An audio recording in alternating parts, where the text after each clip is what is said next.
dan terlibat dalam pengembangan adegan dan ide cerita film Bolehkah Sekali Saja Aku Menangis. Ini dia Prilly Latuconsina.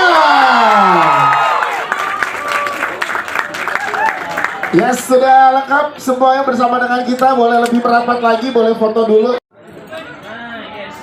Silakan. Ya, di tengah boleh, di tengah ada official fotografer kita di tengah. Silakan, yes, ini dia di tengah. Oke, ya sebelah kiri boleh, sebelah kiri, lihat sebelah kiri. Sebelah kiri, sebelah kiri. Ya benar, sabar yang belakang, sabar. Kita tahu antusias teman-teman luar biasa, tapi sabar ya, banyak nih teman-teman media. Sebelah kanan, sebelah kanan, sebelah kanan. Sebelah kanan, sebelah kanan. Oke, tetap di sini teman-teman media. Akan kita undang bersama dengan kita juga Mas Tommy Utomo selaku PR. Sama Prilly, sama Pak Reka dan seluruh tim juga kita mencari apalagi ya yang mau kita bahas. Kalau kemarin di film pertama Cinemaku Pictures kita udah bahas soal bipolar, kayaknya kita coba bahas kesehatan mental yang lebih general dulu gitu. Kita nggak usah berlari terlalu jauh lagi seperti film pertama kita cari topik yang emang hangat juga di masyarakat. Prilly came up with the idea toxic and abusive parents, family, dan lingkungan gitu. Jadi pastinya semuanya menjadi satu sih. Akhirnya gue dengan isu support group yang menarik karena di Indonesia kan memang ada tapi belum banyak support group di Indonesia gitu. Maksudnya semoga dengan adanya film ini makin banyak support group dan makin banyak orang yang berani untuk mencurahkan apa yang dia rasakan juga di ruang-ruang yang aman dan nyaman untuk mereka, gitu sih. Ya, sekarang dengan isu mental health kan dari awal dengan Kukira Kau Rumah, kemudian ketika berhenti di sini dan sekarang Bolehkah Sekali Saja Aku Menangis, apakah ini yang sudah menjadi path dari Cinemaku Pictures untuk ke depannya juga, Mai? Sebenarnya kita seperti yang kami selalu sampaikan sih, Cinemaku selalu akan ngebahas sesuatu yang emang mungkin jadi hal yang relate buat kami gitu di usia kami. Maaf ya Pak, di usia kami ya, maksudnya kita ngebahas sesuatu yang emang ya sesuai aja sih. Kita nggak mau terlalu jauh atau berusaha terlalu ngebahas sesuatu yang nggak relate, kan akhirnya jadinya artificial gitu. Makanya kita selalu berusaha untuk keep apa yang kita buat selalu dekat biar tetap jujur dan kita bisa. Wah, fanbase dan media yang udah datang hari ini. Sebenarnya tujuan utama aku sendiri sebagai produser kenapa sih pengen bikin film, yang pasti pengen mengangkat isu-isu yang selama ini dianggap tabu atau tidak nyaman untuk dibahas. Aku selalu mikir film itu adalah medium yang kuat banget untuk kita menggambarkan apa yang sebenarnya terjadi di masyarakat gitu. Tapi mungkin kita nggak punya keberanian untuk mengungkapkannya atau membahasnya. Kalaupun kita punya keberanian untuk membahas, paling ujung-ujungnya kita melakukan campaign, seminar yang belum tentu juga nyampe di semua kalangan. Nah, makanya ingin mengangkat isu kesehatan mental karena aku sendiri sebagai produser dan sebagai pribadi pengen kesehatan mental itu menjadi isu yang mainstream gitu di masyarakat. Bukan isu yang kayaknya nggak enak untuk dibahas, nggak nyaman, atau sesuatu yang takut untuk diutarakan gitu. Kesehatan mental ini setiap hari harus kita jaga ya teman-teman, dan bukan sesuatu yang harusnya nggak nyaman dibicarakan. Makanya diangkatlah di sebuah film Bolehkah Sekali Saja Aku Menangis dengan isu yang lebih general supaya punya kedekatan yang lebih ke audiens, dan semoga tadi teman-teman media yang nonton juga nyampe pesannya. Dan di hari ini dimana kita juga merayakan Hari Kesehatan Mental Sedunia, semoga film ini juga bisa menjadi pelantara untuk audiens melakukan diskusi nanti setelah nonton sama keluarganya atau sama pasangannya atau sama diri sendiri, bahwa kita ini udah menjaga kesehatan mental kita belum sih, atau kita ini udah baik atau udah sayang belum sih sama diri kita gitu. Dan menurut aku untuk membangun masa depan yang cerah, kita butuh anak-anak muda yang juga sehat mentalnya. Karena menurut penelitian juga sekitar 60% anak muda yang baru mau masuk kuliah itu anxiety ya menurut data. Correct me if I'm wrong, tapi angkanya kira-kira segitu. Nah, gimana sih kita mau bikin masa depan yang cerah kalau misalnya anak-anak mudanya aja nggak menjaga kesehatan mentalnya. Jadi ya semoga film ini bisa membuat mereka lebih aware lagi sama kesehatan mental mereka. Ya, silakan yang mau nambahkan? Sedikit nambahin juga sih. Bentuk pertanggungjawaban kita terhadap filmnya juga Prilly ngebuka ruang asistensi sama Komnas Perempuan, Oke. Komnas Perempuan, Komnas HAM, sama komunitas advokat yang memang mengatasi kasus kekerasan berbasis gender. Ya. Jadi kita diskusi sama mereka untuk tahu sebenarnya kita belajar sih dari kasus-kasus yang pernah mereka tangani. Jadi sebelum kita menyelesaikan skripnya, kita share dulu sama mereka, terus mereka memberikan contoh-contoh kasus dan penyelesaian yang harusnya menjadi contoh di dalam film ini.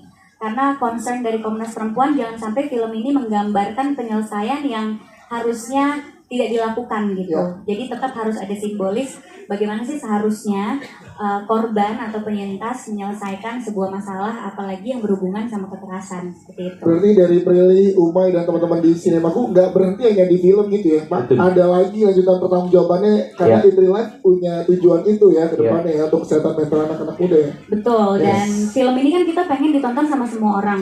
Dan ini bukannya cuma sekedar kesehatan mental aja teman-teman, tapi ini karena kita membahas soal orang tua, bagi lingkungan, kita juga pengen ngasih lihat bahwa pola asuh orang tua itu sangat mempengaruhi tumbuh kembang anak di masa depan walaupun anak tersebut sudah dewasa gitu.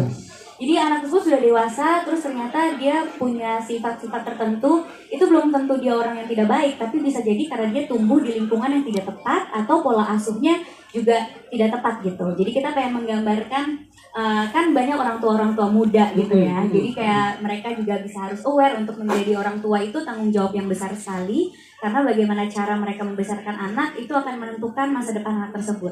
Yes, itu dia. Tepuk tangan dong untuk Prilly dan teman Sina. Itu karena berangkat dari ide support group, jadi saya terlibat dalam proses riset ke support group yang ada di Indonesia gitu. Dan nggak semuanya, tapi hanya beberapa. Dan dari situ saya ikut duduk bareng teman-teman yang mengadakan support group dan juga yang jadi anggota support group, mendengarkan cerita-cerita mereka.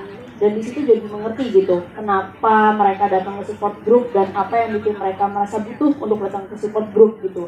Dan teman-teman yang datang ke support group itu punya background masalah yang berbeda-beda juga.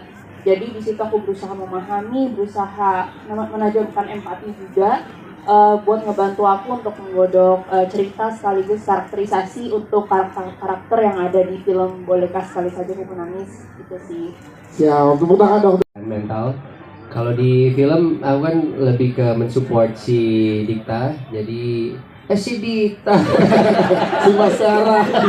Baskara, mensupport Baskara. Gak bercanda kan ya? Jadi selalu salah sih salah.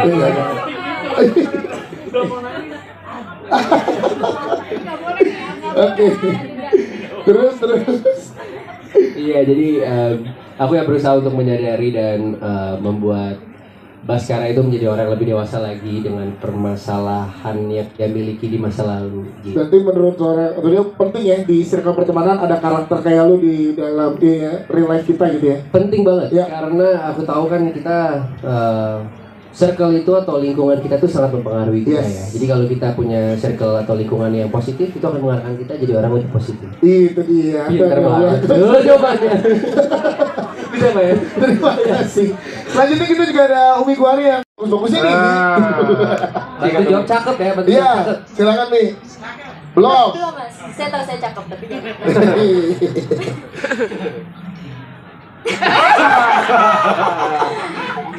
si Agus temennya Iis Cakep. mau nonton film bagus. Ya bolehkah sekali saja aku menangis. Iya, terima kasih Pak Umay. Ada 3 lagi kan? Enggak ya, itu film drama pertama aku. Wow. Apa ya? Pas ditanya karakternya, aku kira kayak ya udah komedi dan lucu aja, nggak beda jauh dari aku. Ternyata aku selain lucu itu juga ternyata aku punya kesehatan mental yang sakit gitu kan. Jadi aku nih sakit ya. Sebenarnya nggak terlalu beda jauh sama Umi. Karakter aku sebagai Ica tapi nggak beda jauh sama Umi. Mas kita jangan ngeliatin kayak gitu, aku agak deg-degan sama Mas Dika.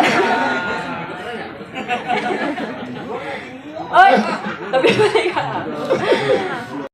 pertama saya belum nonton hasilnya, jadi hanya berdasarkan kepercayaan aja satu sama lain. Jadi saya berharap sebentar lagi saya juga bisa melihat hasil kolaborasi kita semua. Nina ini sebenarnya itu tadi hasil sebuah karakter hasil kolaborasi semuanya. Pak Reka, dari Prilly, dari Umay yang diomongin pada saat skrip itu ada di tangan saya itu saya coba gimana ya menyimpulkannya jadi satu.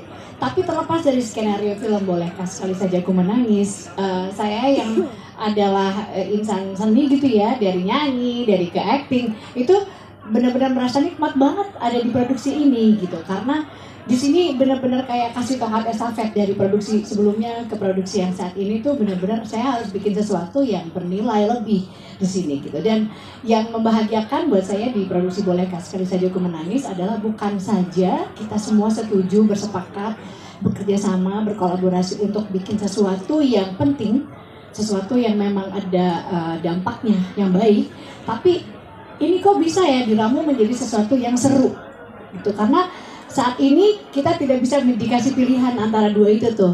Apakah kita mengedepankan sesuatu yang penting, yang kita tahu itu harus diambil jadi pilihan pertama ya, atau ada pilihan kedua yang seru, yang mana nih? Karena semua dengan gadget mereka pasti terhipnotis tuh karena melihat sesuatu yang seru ternyata, bukan yang penting lagi gitu. Dan saya bahagia banget di film Bolehkah Sekali Saja Ku Menangis melalui karakter Nina yang jadi pendukung di semua karakter-karakter penting dalam film ini, juga menjadi bagian dari sebuah proyek yang seru dan yang pasti itu yang akan orang-orang juga akan tonton gitu.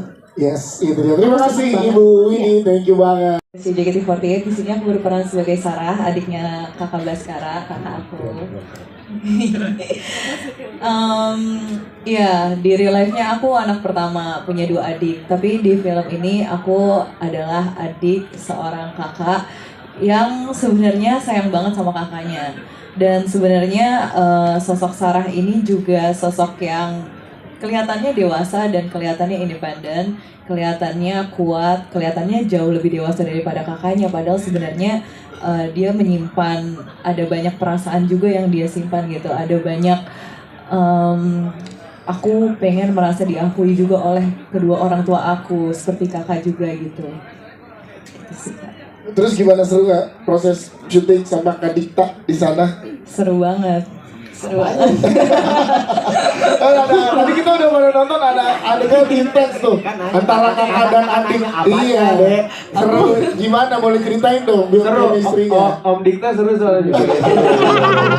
Seneng banget bisa kerja bareng Gensi gitu ya. Tapi jujur Kak Dika aku benar-benar ini banget loh, bisa Adik kakak banget ya. Adik kakak banget. Ntar lebaran ke rumahnya.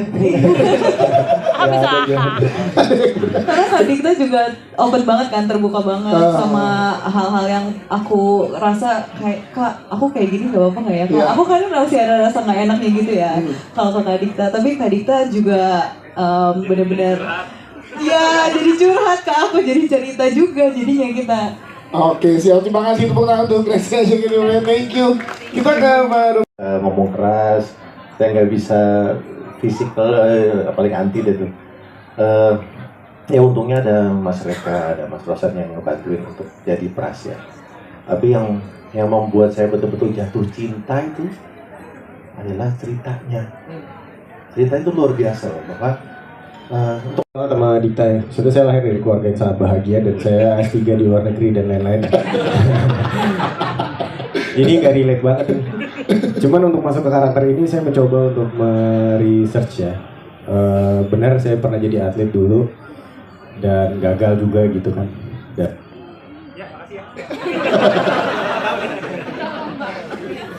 halo? ada.